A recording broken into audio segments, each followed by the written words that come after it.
Ok, dans cette vidéo, je vais vous faire un guide complet sur Pika Labs. Alors, Pika Labs, c'est quoi? C'est un outil d'intelligence artificielle pour créer des vidéos. C'est un petit peu le mid-journée de la vidéo.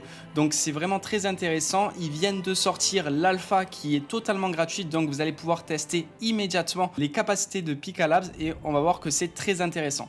Donc, quelles sont les fonctionnalités que l'on va voir aujourd'hui? En premier, on va voir comment générer des vidéos à partir d'un prompt. Après, on va voir comment animer une photo pour en créer une vidéo. On va aussi voir tout ce qui est le contrôle et le mouvement des caméras dans Pika Labs. Voir comment changer le ratio d'une vidéo pour, par exemple, passer d'un format ordinateur vers un format téléphone. On va ensuite voir directement comment modifier le style d'une vidéo qui existe déjà. Donc, on va prendre une vidéo et on va modifier son style.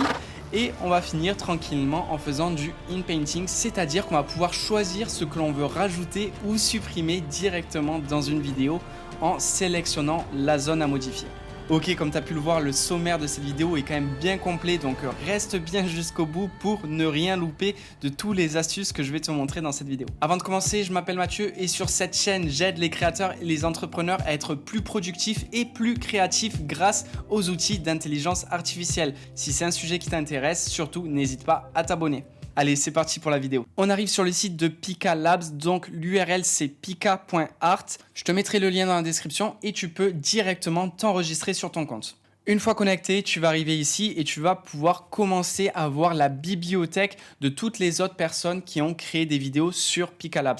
Donc c'est assez intéressant. Là, c'est très axé sur Noël par contre, comme on peut le voir. Mais cela dit, il y a quand même des trucs très intéressants. En passant ta souris dessus, la vidéo va commencer à se lancer.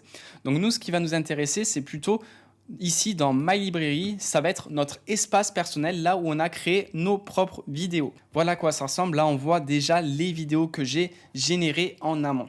Au niveau de l'interface, c'est ce qu'il y a en bas qui nous intéresse. Donc, Describe Your Story, c'est ici qu'on va rentrer le prompt qu'on veut générer. Donc, soit on rentre un prompt textuel ici, soit on importe une image ou une vidéo. Et on va voir les réglages tout de suite après. De mes tests, moi avec Pika Labs, actuellement, il est quand même très fort pour faire tout ce qui va être des vidéos de dessins animés ou de manga, mais il a encore des difficultés pour ce qui va être la photoréalité. Donc c'est normal, ça prend du temps à être mis en place, mais j'ai de très bons espoirs qu'en 2024, il puisse faire des vidéos de très bonne qualité aussi en photoréalité. Ok, là je mets mon prompt. Un lion dans la savane avec un petit style Pixar. Donc je mets mon prompt en anglais pour une meilleure compréhension. Et ici, il y a quelques réglages. Donc, vidéo option, là, je vais choisir le ratio de ma vidéo. Donc, moi, je vais laisser en 16/9. Ici, les frames par seconde, c'est le nombre d'images par seconde qui va générer. Moi, je te conseille de laisser 24 si tu veux que ta vidéo soit le plus fluide possible. La deuxième option, c'est le contrôle de la caméra. Là, tu vas pouvoir donner des instructions à la caméra, comment tu veux qu'elle bouge par rapport à ton sujet. Donc, pan, ça va être tout simplement, elle va se déplacer de droite à gauche. Tilt, ça va être de haut en bas. Rotate, bon, c'est une rotation. Et le zoom, tu l'auras compris, il se rapproche du sujet ou il s'éloigne. Ok, donc tu peux cocher plusieurs trucs, tu vois. Tu peux mettre comme ça ce que tu veux ou tu peux cocher seulement un seul, voire rien du tout. Moi, je vais dire qu'il fasse une petite rotation avec un petit dézoom sur mon sujet. Et ici, tu dois indiquer la force du mouvement. Donc, si tu veux que ça bouge un tout petit peu ou ce qui est vraiment une plus forte impression de mouvement de la caméra. Donc moi je vais mettre 2, comme ça on est à la moyenne. Le troisième bouton sont des paramètres. Ici tu vas pouvoir mettre ton negative prompt. Tu vas voir que dans les vidéos il y aura peut-être des trucs qui vont te paraître un petit peu bizarres et à ce moment-là tu pourras le rajouter dans les negative prompts. J'ai vu qu'il y avait sur internet des bonnes pratiques qui étaient de mettre ça. Donc on veut pas que dans la vidéo ça soit trop saturé en couleur, que ce soit trop blurry, donc c'est-à-dire trop flou. Light ray qui est des espèces de lumière qui traversent l'écran, pas de déformation, pas de distorsion, pas de choses moches. Et warp, je sais pas ce que c'est. Mais je pense que c'est très intéressant aussi. Donc voilà, moi de base, je mets toujours ces negative prompts lorsque je génère des vidéos, comme ça je suis tranquille. Le seed, tu n'en as pas besoin, c'est ce qui va permettre à l'outil de générer la vidéo, mais ça, on s'en occupe pas. Et la dernière option, c'est Consistency with the text. Alors là, c'est la force de ton prompt. Tu lui dis tout simplement, tu fais exactement comme dans mon prompt veut, soit tu peux prendre un peu plus de liberté, être un petit peu plus créatif, ça c'est à toi de voir. Donc moi, je vais laisser de base, c'est à 12, donc c'est très bien. Pour générer ma vidéo, j'ai tout simplement à appuyer sur ce bouton-là et on va voir que la génération va commencer. Très rapidement, il va y avoir un petit pourcentage d'accomplissement. Voilà, on le voit ici.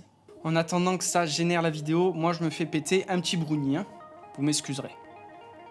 La vidéo pour se générer, ça va prendre environ entre 1 et 2 minutes. Ça va dépendre aussi de la surcharge du serveur. S'il y a beaucoup de monde connecté, ça prendra bien entendu beaucoup plus de temps. Donc voilà, ça c'est des tests à faire. Il ne faut pas oublier que Picalabs est actuellement gratuit et que des ressources pour générer des vidéos comme ça sont colossales. Donc on peut être un petit peu patient. Ok, ma vidéo, elle est finie. Je peux passer ma souris dessus pour qu'elle se lance. Donc là, on voit le lion. On voit qu'il est un petit peu bizarre dans la manière où il se crée, mais bon, ça fonctionne quand même. Ici, on va voir les quelques options que nous propose Pika. Donc, premièrement, on peut télécharger la vidéo en cliquant sur ce bouton. On peut la supprimer. Ici, tu peux la mettre en grand écran. Et là, tu as des autres options. Donc les options, c'est les mêmes qu'il y a ici. Donc retry, c'est tout simplement on relance la demande. Donc tu vois qu'il va générer une deuxième version de la vidéo. Donc si la première t'a pas convaincu, tu appuies sur retry et c'est reparti. En cliquant dessus, tu peux aussi faire reprompt. Donc reprompt, ce que ça va faire, c'est que ça va remettre ton prompt ici et tu vas pouvoir le modifier et relancer une nouvelle génération de vidéos. Edit, c'est très intéressant aussi parce que tu vas pouvoir faire des modifications. Donc là, on voit Modify Region, Expand Canva. Donc Modify Region, on va pouvoir faire de l'e-painting. Bon, donc ça, pour le moment, on s'en occupe pas. On verra ça un petit peu plus tard dans la vidéo. Et ici, tu as le Expand Canva. Là, c'est pareil, on verra ça plus tard dans la vidéo, mais c'est pour changer le ratio de ton image. Ok, on continue sur les options. Ici, en appuyant sur les 3 petits points, tu peux ajouter 4 secondes à la vidéo. Chaque vidéo qui est générée fait 3 secondes et là, tu vas pouvoir rajouter 4 secondes supplémentaires. Et la dernière option, c'est Upscale, donc de tout simplement agrandir la qualité de ta vidéo. Les vidéos de base sont peut-être en 1200 pixels, quelque chose comme ça. Et après un Upscale, ils vont passer à 2400 pixels, donc directement en Full HD. Il a fini de me générer la seconde vidéo, donc on va la visionner tous ensemble. Ok, c'est très intéressant comme tu peux le voir. Alors pour tester le Modify Region, on va utiliser cette vidéo. Donc ici, on va rajouter une autre personne ici. Donc directement, moi je modifie la région comme ça. Je fais la modification de mon prompt et je rappuie sur le bouton et on va voir ce que ça me génère. Et voilà, ça m'a rajouté directement un autre personnage à la scène. Donc ça a très bien marché. On va maintenant tester l'option pour changer le ratio de la vidéo. Donc on prend la vidéo en question, on appuie sur Edit et ici dans Expand Canva, on va pouvoir changer le ratio. Donc là, ce qui est très intéressant, c'est qu'on peut jouer vraiment avec notre vidéo d'origine et on va générer tout le contour. Donc nous, on va passer d'une vidéo en 16 neuvième vers un autre ratio, mais tu pourrais garder le ratio 16 neuvième et tout simplement réduire comme ça ta vidéo et générer par exemple du contour. Donc ça, c'est vraiment à ton bon vouloir. Nous, dans cet exemple, on va passer d'un format 16 neuvième à un format 9 16e. Donc on va régénérer toute cette partie. Tiens, je vais le mettre un petit peu plus haut. Hop, ici par exemple. Et c'est parti, on appuie sur le bouton pour générer. Et voilà. Donc qu'est-ce qu'il nous a fait ? Ah, tu vois, c'est quand même très intéressant. Il a vraiment régénéré une bonne partie de la vidéo et il a bien conservé la vidéo originale. Maintenant, ce que je vais faire, c'est que je vais upscale cette vidéo pour vous montrer le avant-après en petite qualité et en grande qualité. Alors si t'es arrivé jusqu'ici dans cette vidéo, c'est super, reste bien jusqu'au bout parce que là on va voir des trucs très intéressants. On va importer nos propres images et nos propres vidéos pour les faire travailler dans Picalabs. Si jamais je suis allé un petit peu trop vite pour toi, n'hésite pas à revenir en arrière et bien regarder sur quel bouton je clique pour générer les vidéos. Allez, c'est reparti. Ok, on va maintenant générer une vidéo à partir d'une image. Donc c'est assez simple, on a juste appuyé sur ce logo là et on va aller chercher l'image en question. Donc là, c'est une image d'un zèbre que j'ai généré directement sur Midjourney. Là, tu peux lui mettre un prompt ou pas, donc ça dépend ce que tu veux lui faire faire. Nous, ce qu'on va tout simplement faire, c'est un contrôle de la caméra. Donc on va faire un pan vers la gauche avec un fort mouvement de caméra. Au besoin, on fera plusieurs essais. Je lance une deuxième génération où je dis aux zèbres de marcher. On va vérifier lequel est le plus intéressant entre les deux.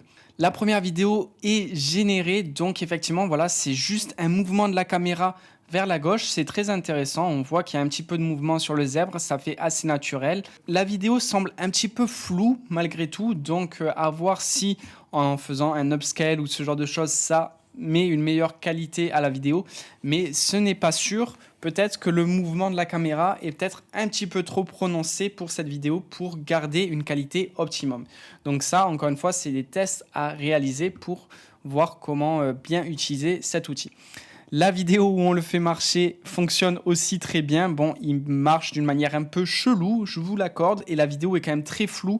Donc ouais, moi ça me pose un petit peu problème. Je vais essayer de trouver une solution pour régler ça. Donc voilà, j'ai fait une nouvelle génération où j'ai simplement fait un zoom vers le zèbre. Et cette fois-ci, j'ai mis une force du mouvement de 1 pour éviter ce flou. Donc là déjà on est sur de la meilleure qualité et cette vidéo elle est très belle. Ce qu'on peut faire c'est maintenant ajouter 4 secondes pour voilà, encore plus profiter de cette vidéo et pourquoi pas l'incruster après dans notre activité. Lorsqu'on appuie sur le bouton 4 secondes, il faut bien penser à valider ici en bas pour lancer la génération. Voilà, c'est quand même très intéressant et on peut comme ça continuer à augmenter de 4 secondes. Donc là, moi j'aimais bien le dernier petit mouvement de tête que le zèbre a donné. Donc par curiosité, je vais rajouter 4 secondes pour voir comment il arrive après à continuer cette vidéo. On va voir si c'est de bonne qualité ou pas. Petite astuce, en haut à gauche des vidéos, tu vois les réglages que tu as fait. Donc là, c'était une image input. C'est juste qu'on a donné une image. Ici, on voit qu'on a rajouté 4 secondes et que là, c'était parti d'une vidéo. Donc ça, tu vois, c'est très intéressant d'avoir toutes ces informations. Ici, on voit que c'est une image qui a été upscale, donc agrandie. Comme ça, c'est plus simple après pour toi pour te retrouver lorsque tu veux télécharger tes vidéos. Tu peux aussi appuyer sur le petit i ici pour voir quels ont été les réglages et les effets que tu as donnés à ta vidéo. Donc c'est ici que tu vas voir par exemple si tu as fait des effets de caméra, zoom in, la force du mouvement, les FPS et les autres réglages. Tu peux aussi très simplement récupérer le prompt. Donc là par exemple si tu veux récupérer ce prompt en appuyant sur ce petit bouton copie pour venir et directement le recoller dans la barre de génération. Donc ça aussi ça peut être plus pratique si tu veux recopier un prompt. Allez, c'est l'heure de voir le résultat. Donc, on n'oublie pas, on était parti d'une simple image et voilà quand même la vidéo que Pika a réussi à réaliser. Je trouve ça très intéressant. Ce petit mouvement de la tête du zèbre est rigolo. Et ouais, bah, c'est vraiment très intéressant, tu vois. On peut comme ça facilement générer des vidéos. Et il ne faut pas oublier, à l'heure actuelle, ça fait que quelques jours que la version alpha de Pika est ouverte au public. Et donc, ça va fortement s'améliorer tout au long de l'année. Souvenez-vous, il y a un an, les photos que générait Midjourney, c'était vraiment des photos de très mauvaise qualité. Et regardez la progression qu'il a fait en seulement 12 mois. Donc, imaginez ce qui va se passer avec la génération de vidéos dans un an. Ça va être vraiment très intéressant de voir tout ça et de pouvoir utiliser des outils comme ça pour générer des vidéos. Ça va être vraiment d'une aide énorme dans nos activités. Allez, maintenant on va commencer à travailler avec les vidéos. Donc ce que j'ai fait, c'est tout simplement que j'ai importé une vidéo de moi-même et là je vais mettre un prompt. Donc le prompt, on va changer le style de la vidéo. Donc là je vais par exemple mettre le style du studio Ghibli. Donc c'est un style un petit peu manga et on va voir de quoi il est capable. Pendant que la vidéo charge, je vais aussi commencer à faire des autres petits tests. Donc là, je vais faire Modify Region et on va par exemple se rajouter, comme dans l'exemple qu'ils avaient donné sur leur site, une paire de lunettes de soleil. Donc je mets à peu près ma tête comme ça et je vais rajouter le prompt Sunglasses et j'envoie. Dernier petit test, je supprime le prompt et je vais faire Expand Canva. Donc là, je vais, on va dire, améliorer un petit peu mon appartement et je vais rajouter des choses. Donc là, je vais me mettre dans un ratio, par exemple, en 5/2. Et ici, dans la partie vide, je vais demander qu'il me rajoute une fenêtre avec une petite vue sur la piscine. Donc, on va voir ce que ça donne. Je ne suis pas certain que ça fonctionne bien, mais on est là pour faire des tests. Donc déjà, on voit que la vidéo du studio Ghibli est arrivé, donc franchement ça fonctionne plutôt bien malgré qu'il m'ait fait un petit peu vieux, hein. Donc là je commence vraiment à me poser des questions. Dites-moi en commentaire si je fais aussi vieux dans la réalité que ce qu'il m'a fait dans Pika, s'il vous plaît, c'est très important. Ok, au niveau des lunettes de soleil, elles sont quand même très sombres, hein. C'est des sacrées lunettes de soleil. Là, c'est sûr que mes yeux seront bien protégés du soleil parce qu'il n'y a aucune lumière qui va passer, hein. Je ne sais pas si c'est un masque de nuit ou des lunettes de soleil. Bon, c'est pas grave. Le principal, c'est qu'il ait compris mon prompt. Et voilà, il a modifié mon appartement avec cette petite fenêtre. Il manque la petite vue sur la piscine, mais bon, ça a quand même en partie fonctionné. Bien entendu, ça reste encore une version alpha qui va être grandement améliorée dans le futur.